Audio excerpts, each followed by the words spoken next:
maybe. Okay, there we go. Yes. So now it's recording, and so first thing I wanted to do was talk about the Doohickeys project. So this is a group assignment. Oh, is that Kent? Yep. Oh, there, you got my email. Sorry about that. I thought you were in our group text the whole time, and just noticed right now that you weren't. No problem. Yeah, we just started like 10 seconds ago, so. Sweet. But the first thing, Doohickeys project. So there's 4 times where we turn in this assignment, and it's a group assignment, and it's a paper that Brother Bonnie sent to us about the requirements, and it's just super simple.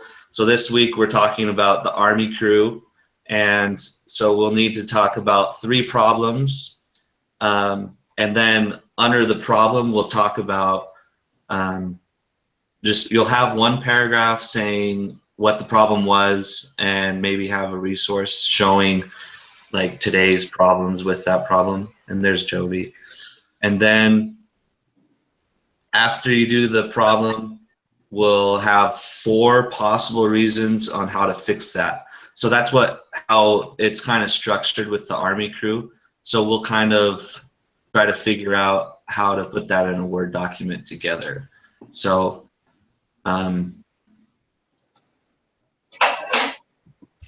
and that's due, the first one's due in 2 weeks, and we'll figure it out more. I'm going to take notes, so if you hear me typing, we'll have more notes for later on.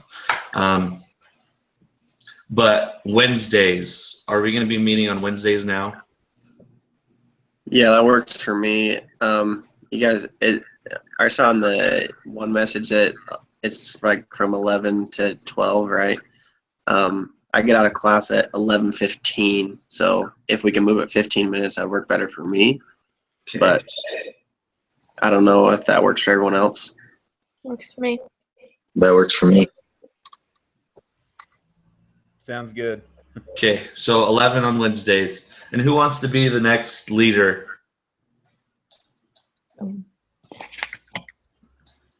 The assignments are really easy. You just write 1 to 2 paragraphs for the leader, and he gives you a script to follow, so you don't have to worry about like preparing super well for the discussion. I can do it. Okay, so on Wednesday, just make sure everyone's read the quiz, I guess, for the week, and then we can just do it Wednesday, and then you'll have the assignment for next week. So 11 on Wednesday. Yeah. That's work. Like I said, for me it'll be 11:15 is the earliest I can join, just because I get out of class right then. So do we just want to do 11:15? Yeah, that'll work. Okay, sweet. awesome. Okay, so we'll just get started, and really the whole time we'll just be talking about the Army crew. And the first step is why do we think the varsity team loses to the JV team like during their practices? I think just because the the JV team, I feel like they have better relationships with each other, and the varsity team, it's like they're a crew full of leaders, and so it's kind of harder for them to like want to work together because they're kind of butting heads the whole time. And the JV team, they also have, even it says in their slogan, like nothing to lose. So I think just the fact that the varsity team, they have a lot more riding on their shoulders, I think that kind of deters their performance as well. Yeah. Do you think the varsity team might have held grudges against each other? I don't know. When I played sports, there was a bunch of like, I don't know, some kids didn't like each other because of something happened during the school year. Oh yeah, you see it in like the reading when they're talking about how they'd email the coach and they would be totally putting down each other. They didn't have good feelings towards each other in the varsity team. You didn't seem to do that in the JV team at all. So if we were to sum it up with one problem, would it be that they had bad attitudes, or would it be that they didn't have the right teamwork? It kind of starts personally, right? It starts out with your personal attitude, and then everyone's personality or personal attitude affected the teamwork as a whole. Yeah, maybe putting themselves first and then the team. Right, that's what they were doing. Yeah. But then when they would switch to see if which varsity team should, like switching between JV and varsity to see if the JV would still beat the varsity or the JV would still beat them, but even by more, just because the varsity was getting worse and holding still personal stuff between themselves.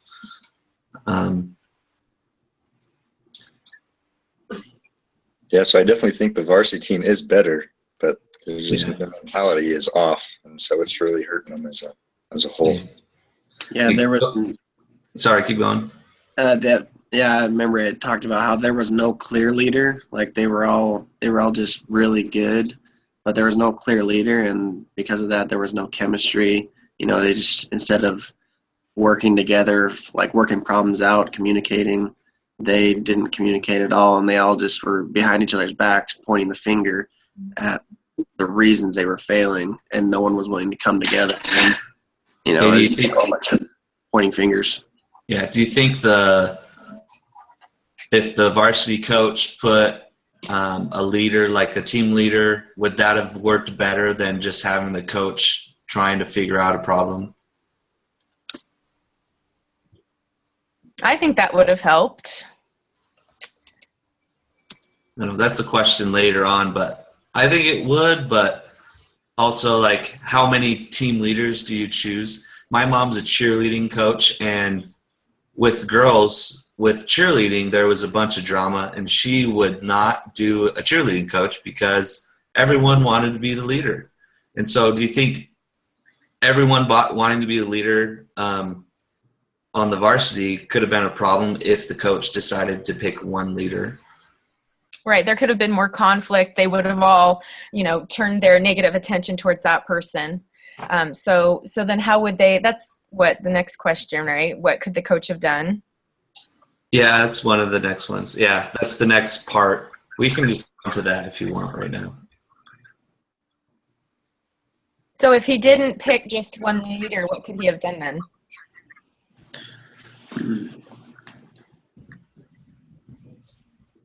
Maybe had the team vote, because I know that's what they do with a lot of other sport teams. Instead of the coaching staff picking who the captains are, the team itself picks who the captains are. So maybe, I don't know, maybe they could have just had the team vote for a captain.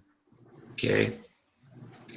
Yeah, that might be good because it would give them, since they're all kind of seem to be strong personalities and don't want to necessarily, how they would not agree with someone being appointed to a leader. Potentially, if they voted themselves, it could maybe work out some of their problems and come together and all decide on a captain. That might unify them in a way.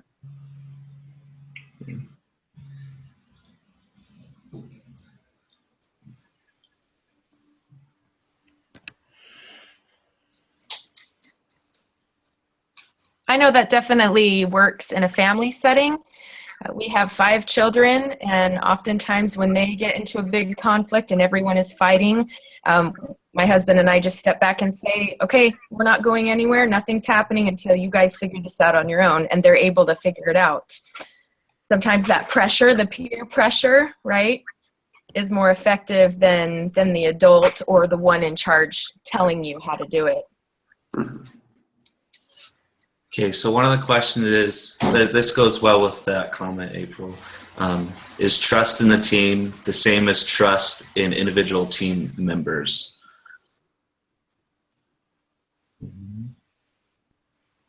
So is trust in the team the same as trust in individual team members? I would say no, but yes. just because if you pick the leader and he's only focusing on himself instead of the team, then that's a big problem. And then you would have to demote a leader to promote a different leader, and you would just be going around in a cycle, and then all of a sudden the coach has to be the only leader again. So, but we'll figure out what actually happens later on. Well, do you think, you guys, that it depends on the group? I mean, we've all been a part of sports groups before, and aren't there times when the coach, it's kind of the coach's responsibility to assess the team, and if he sees that there's a natural leader and maybe you have a team of followers, and he says, okay, there's one person that can step up and be this great leader and lead the team, and that's effective. But in this situation, it seems more like that wasn't the case, and that the coach should have, assessed that and seen, okay, the team needs to decide what's going to happen here.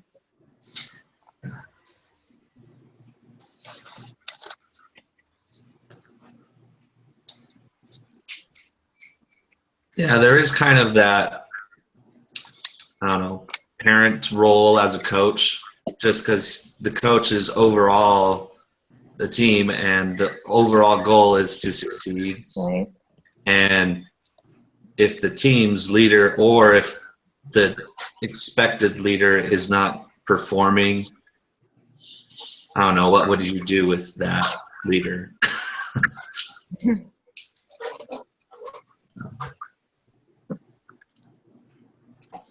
So if the leader wasn't fulfilling his role as like the captain or something, what should the coach do?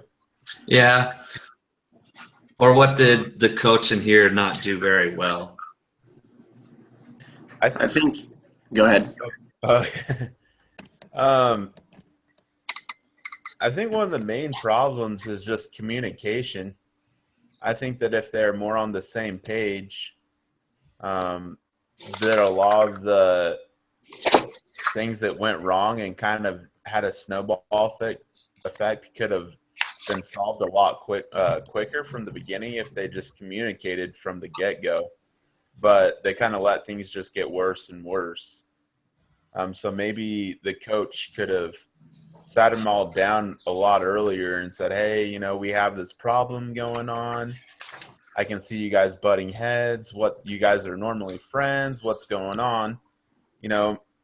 If he did that from the get-go and had them communicate with each other a lot earlier than until the very end, maybe they could have solved this problem earlier on in the season.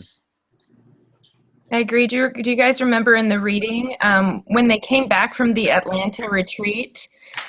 In the reading it says, when the team arrived back at campus, Coach P found that some of the varsity boat members appeared unhappy and critical of one another.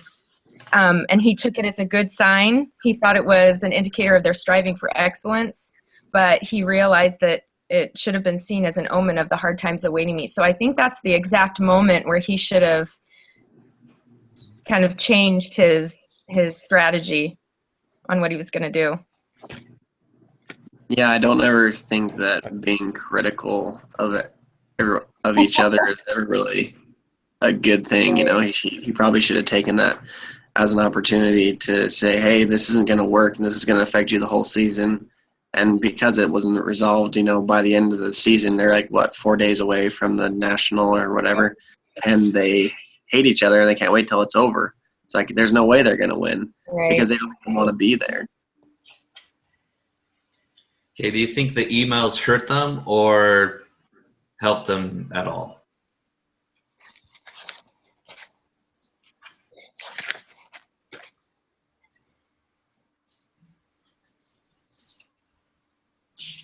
I think it hurt them, mostly because, maybe it was good for them to be able to get stuff off their chest, but obviously everything they were saying was just being critical of their teammates once again. So maybe it should have started out as a group. If you're going to say it to one, if you're going to say it about one person, you got to say it to their face, not behind their back type of thing. Right. And have open communication within the group. And did it even say how the coach responded to all the emails? I'm looking through that. I don't remember it saying, did he, I don't think so. put a kibosh on it, or did he just let it keep going and think it was going to resolve itself? Yeah, I didn't mention what he said.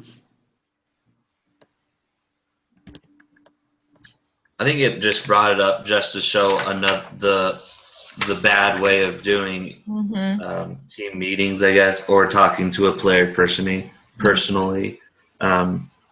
Just because through an email, it's not real words; it's just what you think. And I don't know. On my mission, I was always scared to always talk to the stake president or to my mission president face to face, just because he can tell me what I was doing bad or what I was doing good. And through an email, there's a lot of backstabbing and pointing fingers, and there's not really any improvement to show that the team actually can do better through an email. So let's talk about what we think Coach P should have actually done with the team. Like, should he have, well, I guess that was with the emails. He probably should have just had a group meeting with the varsity team. And with that, where do you guys think would be the best place to have a team meeting with just the varsity team?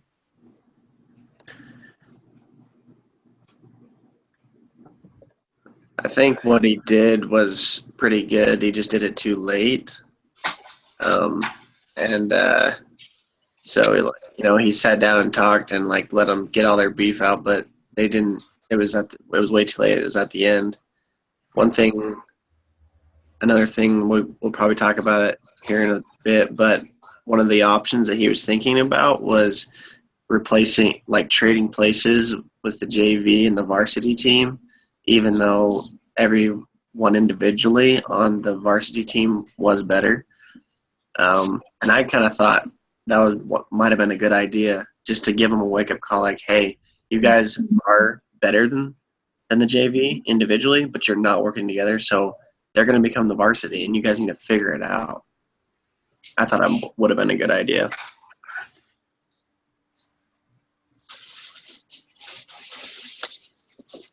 I agree, because it would have been a big eye-opener, just like you were saying. And that might have caused them or made them want to work together and resolve a lot of their differences, and then maybe start working better as a team.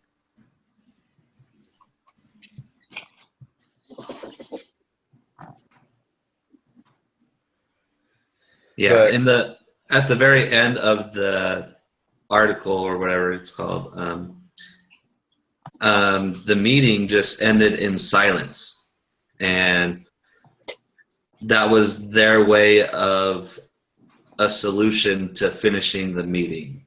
And so maybe a meeting early on would have been way better, just because the silence would have been way earlier, and then as the season went on, they would have been able to talk about more of their problems and be able to become a varsity team instead of 4 days before the national tournament. I agree. I think that they should have had that meeting right after they got back to campus, after the Atlanta retreat, at that first warning sign that the coach had about their attitudes.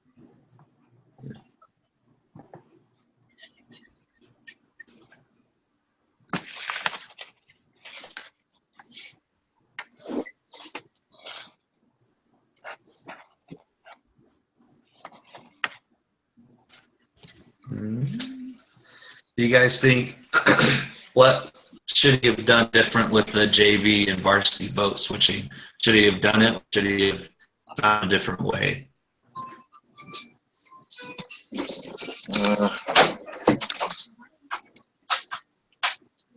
I don't think he should have kept on having them practice together. I think right when he realized that the JV was consistently beating him, he shouldn't have had them together as often as he did, because I think that just kind of got in the varsity players' heads, and it just made them aggravated more. So I would have separated them.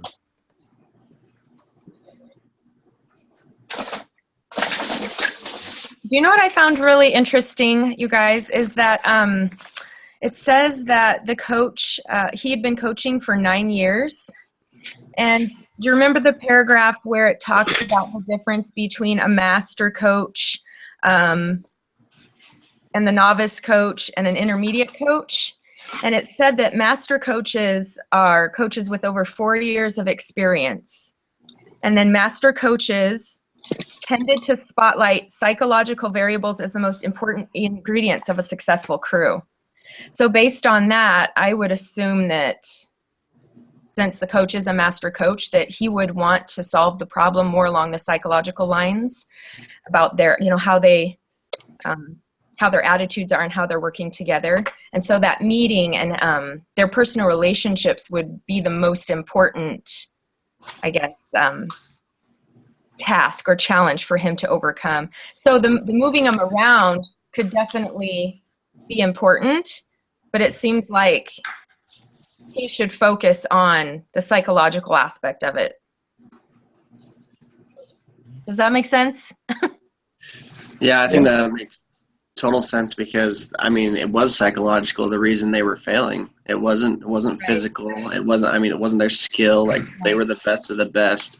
So they should have been very successful, but they weren't because it was all in their head and they wouldn't get along.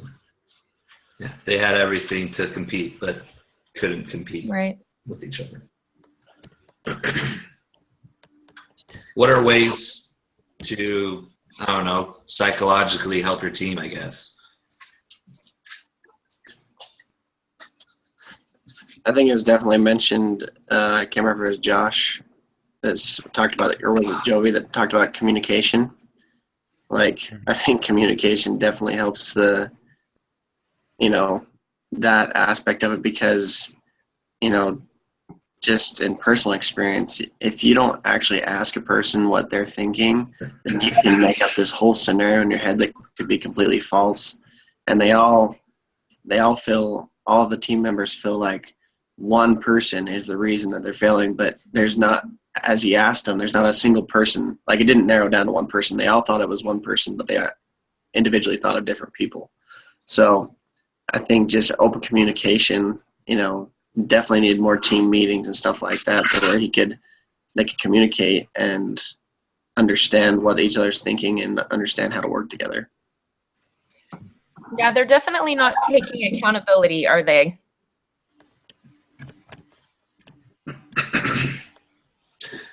At any point did the varsity team go to the to the coach? I don't remember any part saying that. You guys remember anything about that? No. No, just the emails. Right. Yeah. I don't know.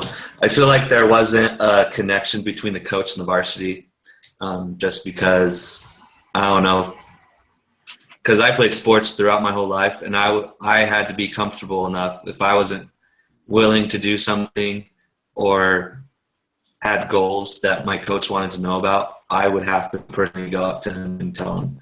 And I don't know, throughout the whole time, it was more of a coach making the players do stuff instead of a goal or point of the coach. It was just more of a mindset instead of the coach trying to understand what their mindset was. I don't know, there's just a big separation there.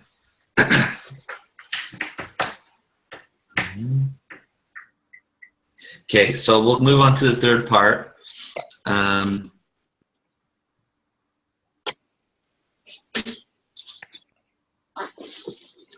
So we're supposed to come up with the one way we think the coach should have done.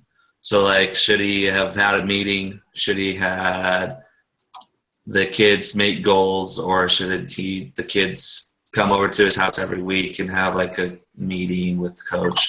What do you guys think with what the coach should have actually done with the team? I really think that meeting should have come sooner. Okay. And have like open communication with each other through the team and make it feel like they're okay to tell each other how they're feeling, and that way they can resolve those small problems that they were having. and be able to come together and be more unified as a team. And I think that would have had a huge impact on the course of their season. Okay. But is that the one thing we recommend for the coach to have done? Yeah, I think that would have been a good idea. Okay. And what would, I don't know, just somewhat, what are the risks of the approach? So what are the risks of having the meeting early? I think he's probably scared. He probably doesn't want to call a problem out too early. I think that's why he probably was like, oh, that maybe it's good. They're going to be competitive. They're, going to strengthen each other by finding out their weaknesses. That's what he probably was. And he didn't want to jump on it too quickly.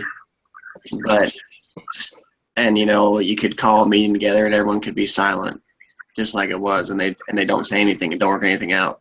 So that would definitely be a fear of if I was the coach. Yeah. What you said about scared, I dated a girl in high school, and when she was playing softball, she would just get yelled at all the time, and there was no connection or no meeting, so she just quit. So maybe that's one of the fears of a coach. If he calls a meeting too early and they don't agree with him, maybe some of the kids will quit, and then he'll have to start the varsity or the JV. Yeah. Yeah.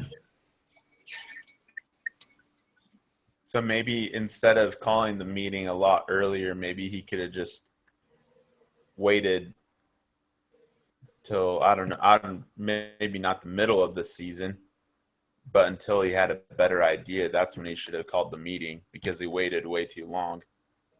Okay.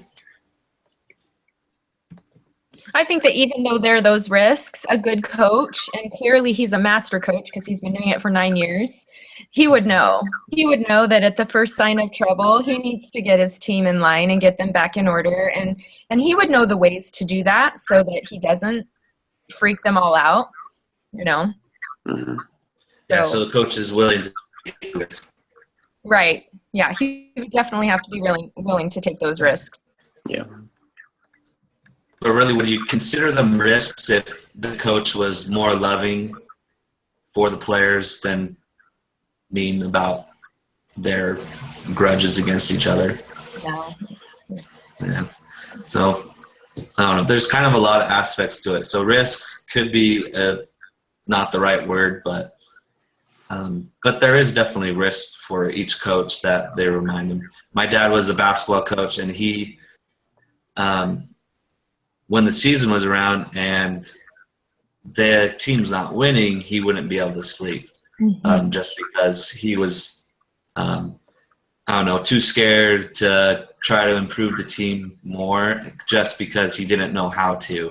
Yeah. And that's what I think this whole article is about, just because Coach P was trying to figure a way for the team to win, but he really just didn't do the meeting early enough and understood the kids' goals and dreams to become a national championship team. I don't know. I've never had that experience, but I can see some coaches losing a lot of sleep over that. Okay.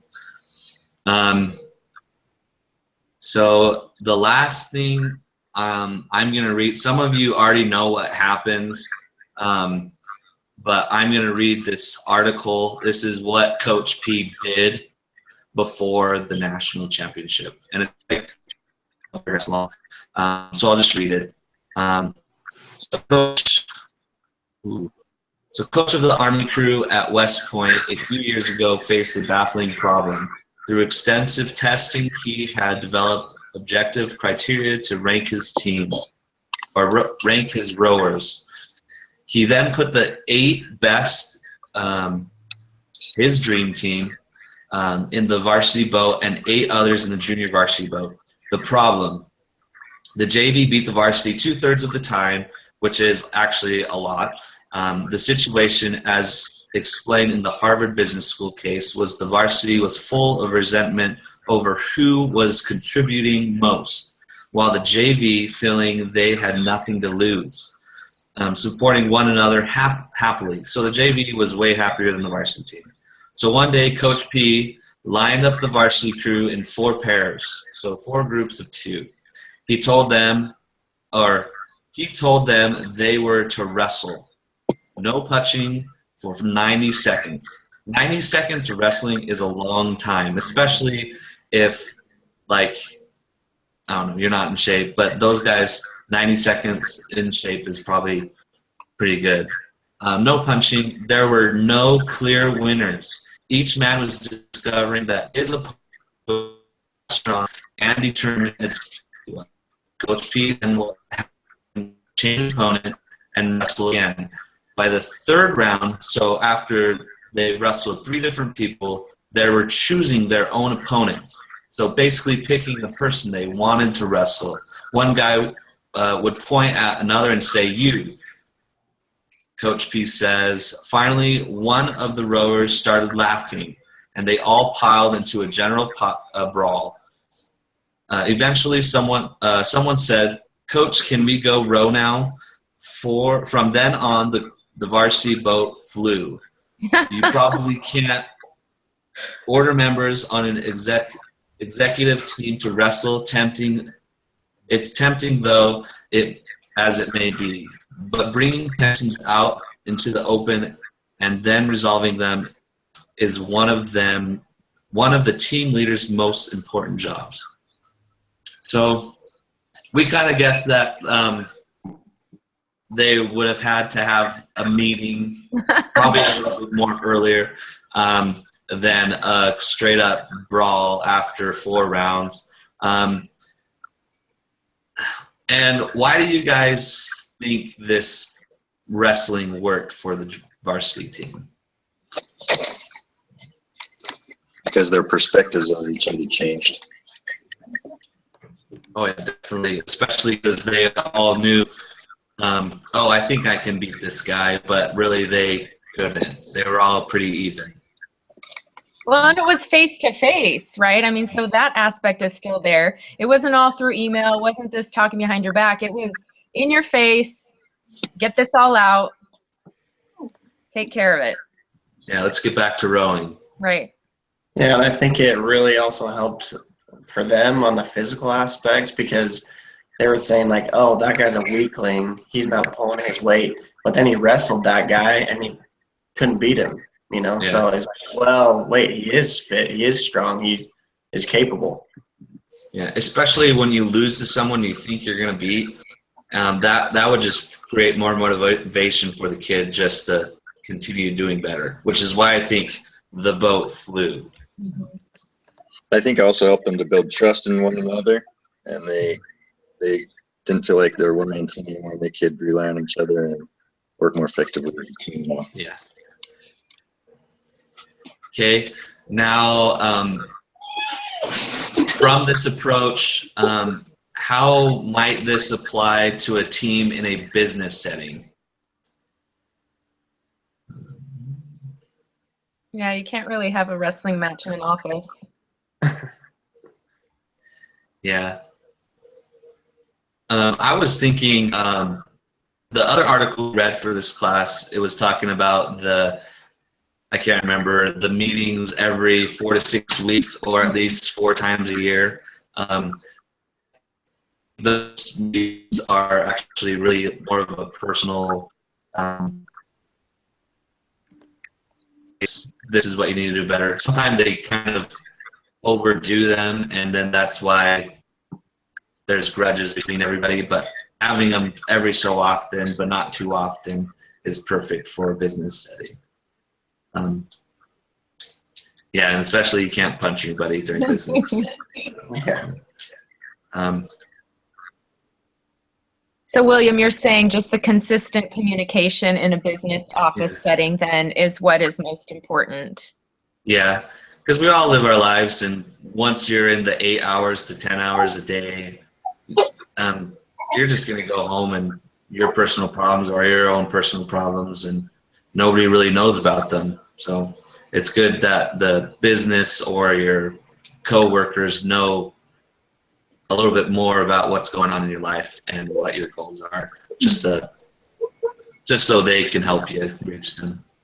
Yeah, and I think it's important too that in those business and the business setting and the office setting that you have those meetings.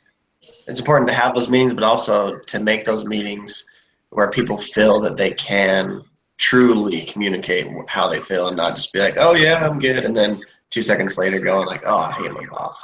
And having an openness to the environment where everybody's willing to speak. Everyone's not afraid to speak because we're all really friends or coworkers. So then how do you accomplish that? You know, how do you accomplish that in a business or office setting? Do you have those meetings in the office? Do you have them outside of the office in a more casual, laid-back atmosphere? I would say both. I don't know, because there's some things like, I don't know, weekend trips with the meeting. That's why I think some companies do like a yearly meeting or vacation that's paid for. But also like just having like people come over for like, I don't know, a party or whatever you want to call it, or even just in the office, just if you have an hour to spare, you know, you can just talk to someone that also has an hour to spare. So I think there's a lot of ways to do it. You just got to think and actually do them. Yeah, and one of the things in some meetings that I've been in that made me comfortable is when my boss was willing to take criticism and I was okay with taking criticisms. Like just vocally saying that, saying, I want to hear what is not working, and it's okay whatever you say, and I'll take it. And then as long as we're all willing to do the same, like just vocally saying that really helps.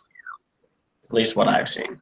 Yeah, and I've noticed a lot in the church. We always try to kind of get away from that and bring food to have that as an excuse to have a meeting.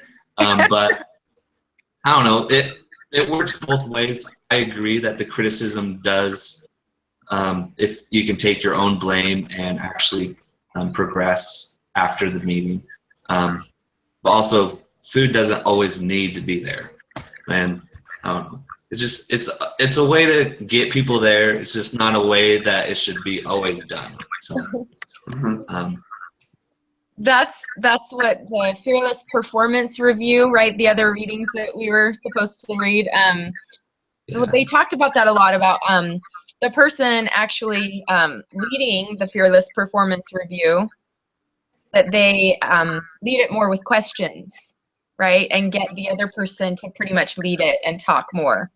Yeah. Yeah. Makes people more comfortable. Yeah, and you lead the person to the solution on their own. Like you don't want to force it on them, but you say, hey, we struggled right here, so how can we improve that? And they could say, well, actually, I kind of slacked right here. That person comes out of that meeting feeling a lot better. Like they came to that solution themselves, like, okay, I'm going to do better at this, instead of saying, you slacking here, you need to do better. You know, the person comes out there like, whatever, I'm not appreciated. yeah, and when there's food there, you just show up for the food and leave as fast as you can, so you don't have to hear it. So I don't know. Okay, so that's basically wraps it up. So there's one last step. It's the last step. And I'll just read a question. There's 4 questions, and I'll ask each one of you. I'll answer them. And so the first one, what's the most important thing you guys learned from reading this case?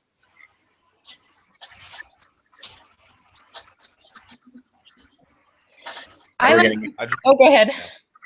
Yeah, I don't know if you're doing anything. Kind of what we've been talking about this whole time, make sure that people are on the same page, communicate from the get-go.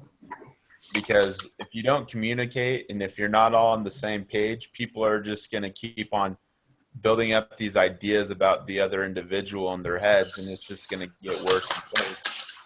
The problem's not going to get solved. It's just going to have that snowball effect. Yeah.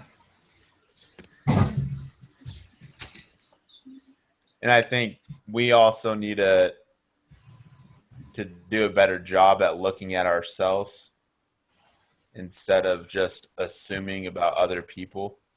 Because we oftentimes, when we're in a situation, we tend to blame the environment, but then when we're looking upon another person, we judge their characteristics and traits.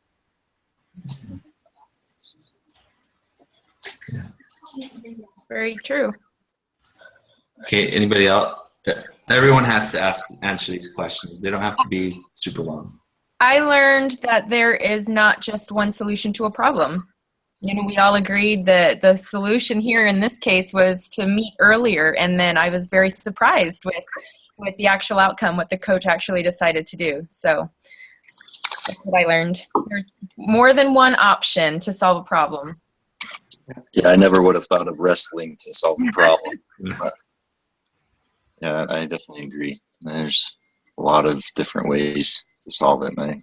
And I definitely don't think that it would work with a group of girls. That would be too dangerous. Yes. Too much hair. Too Yeah. much hair.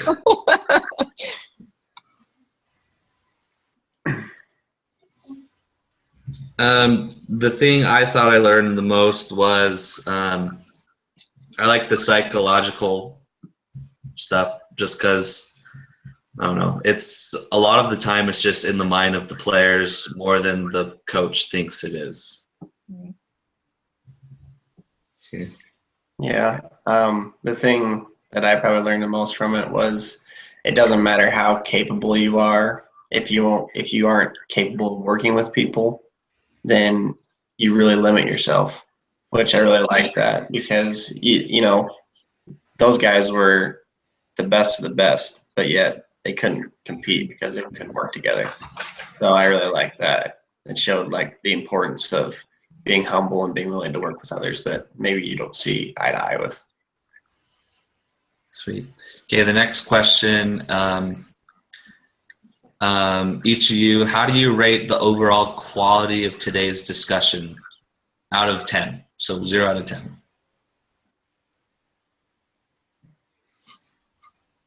I'll say a 7. I mean, I think it's really good. I think we're all willing to communicate and talk. Maybe it's a little awkward since it's our first time, but I think it'll get better and better as we do it throughout the weeks. I'll say an 8. I think it went pretty well overall. I agree. I'm gonna say 8, just because I think there was some points that we could have talked about more, or some points we just didn't talk about just because we knew what we wanted to talk about. I don't know. It's kind of like that with everything. I agree. I'd say 8. There's always room for improvement, but I thought this was really great.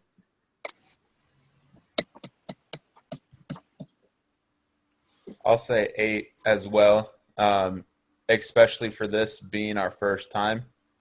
Thought you did a really good job leading this and getting it going. It was pretty smooth and everything. It's pretty simple. If you guys have questions when you're the leader, I can just show you what you guys need to do. Sweet. Yeah. Okay, and then, so what did you like as a discussion leader that they liked? Or ask what you did as a discussion leader that they liked. So what did you guys like as the discussion leader that you would like to see in the next following weeks? I thought you did a good job getting the discussions going with the questions that you asked. But you didn't just ask the questions, but you put your input too. So with that, it kind of got me thinking, and then I was able to share my ideas. Yeah, I tried not to follow the script exactly just because, I don't know, they were really basic questions, and a lot of them didn't go the same direction that we did. I don't know. It was kind of hard to do. Yeah, I'd agree on that. Like, definitely your contribution more than just leading the discussion and asking the questions. You gave your thoughts and opinions, and that really added to the whole overall discussion. Okay. I also like how you shared some personal experiences, William. It helped us get to know you a little bit better, and it also applied to the specific discussion. Yeah, I think your input really helped move the discussion in a really good way, because you had like a lot of that insight on coaches and kind of the back behind the scenes. So I definitely think your input was really beneficial to our group today. Okay, thanks. Yeah, that's what happens when you have 8 years of underneath a coach. Yeah. Okay, so this is just for me. Well, it's for all of us towards me. So what could I do better for the next time I lead? So in 5 weeks. So yeah, 5 weeks.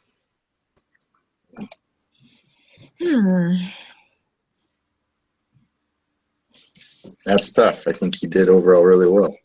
Yeah. Oh, I have something. It's just a small thing. You could call people by name. I think that's always really helpful for any leader. Maybe if somebody hasn't contributed to the discussion more than somebody else, you could ask them specifically, hey, what do you think? Okay. Bob? Yeah. Yeah, I I think always that's have good for us. an uncomfortable time doing that, just because like I don't want to call in somebody and then be like, crap, I don't know. What do I say?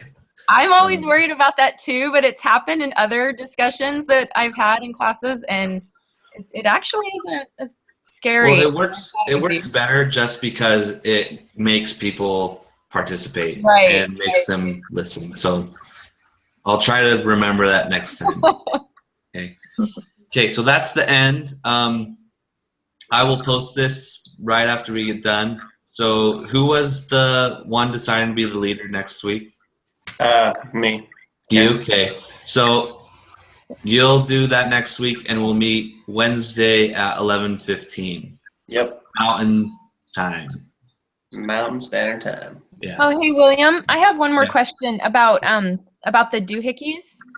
Okay. So the doohickeys is a group assignment. So we're all writing a paper for 4 times.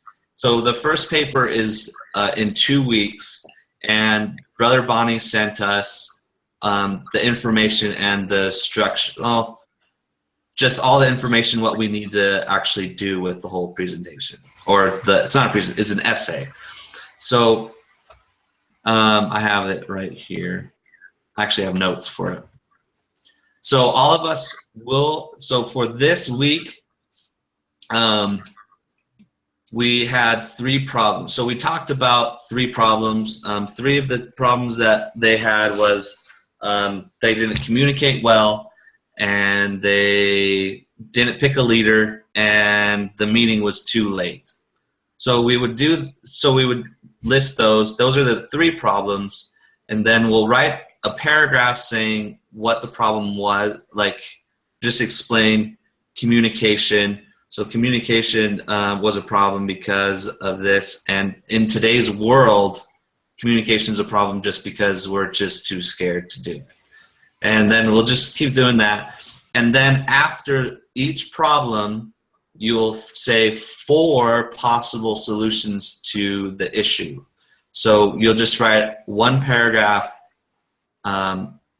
So 4 paragraphs saying how you can fix this or have a solution to communication. So communication, have meetings early, write a paragraph, and then just 3 other reasons. And so you'll do that. So 12 things from this week, 12 things for next week, 12 things for next week. So really, since there's 5 of us, we'll just split it to 2 paragraphs each. And we'll have to talk about that more and try to figure out who wants to do what. And with those solutions, you want to put like the top one. So the first solution is the best way we think of it. An order of importance, basically. Yeah, so the order of importance, and then that's all you do. So literally, you just have 3 problems, 4 solutions to each problem, and then that's basically it. Just the order of importance. And we do that for each week. So this week, we would just do those. And do you guys want to do this like separately on your own Word document, or do you want to do a Google document? I think a Google Doc. Okay. I agree. Yeah, that'd be a good idea. Yeah, and I have it open right now, so I can get it set up in the next 7 minutes before I leave, and we'll just start there. And I'll probably through the weekend I'll try to just put like problems and just like solution, just like little things. And if you just want to go in there and write a paragraph for what you think is good, then just write the paragraph. But yeah, it shouldn't be that hard. So this first week there's 15 paragraphs, but a paragraph is technically only 3 sentences. So just do your best. Also, references. Brother Bonnie wants us to get references. So like for communication, you can get online and show like statistics to communication and why people don't do it. And that's why it's a problem in our society. So it's just speak type what you think needs to go in there, and then we'll see what he replies to. And that's really all it is. So then there are 4 times that this doohickeys is due. So each one of us is going to be in charge. So like this time you're the leader for this? Is that so this week, so the doohickeys is completely separate from these discussions. Right. So the discussion, since I'm the leader, I personally have an assignment that none of you have to do. So so next week, Kent will have an assignment. It's really easy. Mine is literally 1 to 2 paragraphs answering 3 questions. Right. So you shouldn't be scared about the leadership. It's just you got to do this. You got to post the video, and then you got to write like a 1-page essay, just showing an experiences that you had. That's all I think you have to do. Mm-hmm. Yeah. And then the doohickey is separate, but it's like the material comes from our discussion, correct? Like basically, but you have to type it up. Yeah. Yeah. But are we all typing that up, or is there yes. one? Because what I read is that one person compiles everything and writes it up. So that's why Google Documents is nice, just so we all can have the same document. And then I think one of us just turns it in. On the first page, it will have all our names on it. So not all of us have to turn it in. Just so Brother Bonnie doesn't have to open up 6 different documents. Yeah. And it would be important probably also to, like, after we all do write it and it's done, we should probably read through it, because we all will be writing, Well, yeah. Don't have to feel like it's 5 different people, like really jumpy. And yeah, we all have different views also. So, and I'll probably have my wife read through it just because she had to write like a 20-page paper once. So, you guys have any other questions? I'm good. Okay, so I guess I'll see you Wednesday, 11:15. Yep. Thanks. Okay.